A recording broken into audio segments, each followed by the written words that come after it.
కీర్తనలు 37:34.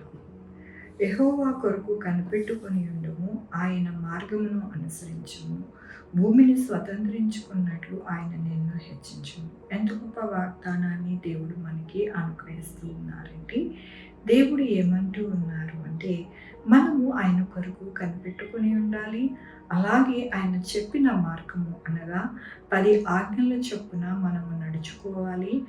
అలా నడుచుకుని ఆయన మాటను విని ఆయన యొక్క కొరకు ఆయన యందు మనము ఉంటే గనక మనము భూమిని స్వతంత్రించుకుని మన జీవితంలో హెచ్చుగా ఉంటామని దేవుడు సెలవిస్తూ ఉన్నారు.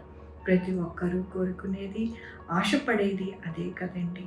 మనము ఈ యొక్క లోకంలోని మనము ఎంతో సంపాదించుకుని హెచ్చుగా జీవించాలని ప్రతి ఒక్కరూ అనుకుంటూ ఉంటాం. దానికి గల కారణం ఏమిటి అని దేవుడు సెలవిస్తూ ఉన్నారు ఏమిటంటే, ఆయన చెప్పిన మార్గంలో మనము నడవాలి. ఆయనని కనిపెట్టుకొని ఉంటే కనుక మన జీవితము ఖచ్చితంగా ఉంటుందని దేవుడు సెలవిస్తూ ఉన్నారు. దేవుని యొక్క వాక్యంలో అది మొలిచిన చోటని విస్తరించి చెట్టు వలె వాడు వర్ధిల్లి ఉండెను. అవునండి, మనము ఎలాగైతే వర్ధిల్లుతామని దేవుడు సెలవిస్తూ ఉన్నారు అంటే, ఎక్కడుంటే అక్కడ మనము విస్తరింపబడి ఎంతో వర్ధిల్లుతామని దేవుడు సెలవిస్తూ ఉన్నారు.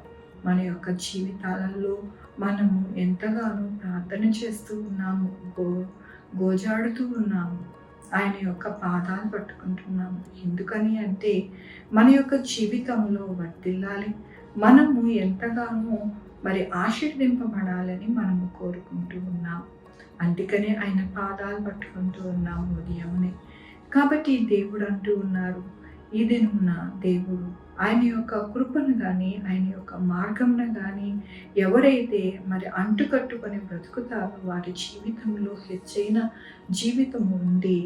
వారు వర్ధిల్లి చక్కటైన ఆశీర్వాదకరమైన జీవితము గడుపుతారు, మంచిగా జీవిస్తారు అని దేవుడు సెలవిస్తూ ఉన్నారు. మనమేమి చేయాలి అంటే, ఆయన చెప్పినట్టుగా నడిచి ఆ యొక్క వాగ్దానము మనము మన యొక్క జీవితాలలో స్వతంత్రించుకొని మనము ఎంతగానో వర్ధిల్లాలని దేవుడు ఈ దినమున సెలవిస్తూ ఉన్నందుకు దేవునికి వందనాలు చెల్లిస్తూ ఉన్నాను. ఈ దినమున పుట్టినరోజు, పెళ్లి రోజు అనేక శుభదినమాలు చేసుకుంటున్న వారందరినీ కూడా నిండారుగా శుభాకాంక్షలు తెలియజేస్తూ ఉన్నానండి. మీ జీవితంలో ఆశీర్వాదము, ఆయన కృప, ఆయన బహుమానము, ఆయన దీవెన మీకు కలుగునుగాక. ప్రార్థించుకుందామండి. యెహోవా దేవా నా తండ్రి, నా ప్రభు, మీ కృపా కనికరాన్ని బట్టి నీకు వందనాలు, స్తుతులు, స్తోత్రం చెల్లించుకుంటున్నాను. గొప్ప దేవుడుగా మీరున్నారు నా ప్రభువా. నాయన, మీ మార్గంలో మేము నడవడానికి నాయన నా తండ్రి, మీ యొక్క కృపలో నాయన వర్ధిల్లడానికి మాకు సహాయం చేయండి నా ప్రభువా. మనుషులుగా ఎప్పుడు కూడా త్రుటిల్లిపోతూ ఉంటాం, అయితే మాకు బలపరచువారు మీరే, మమ్మల్ని నిలవబెట్టువారు మీరే.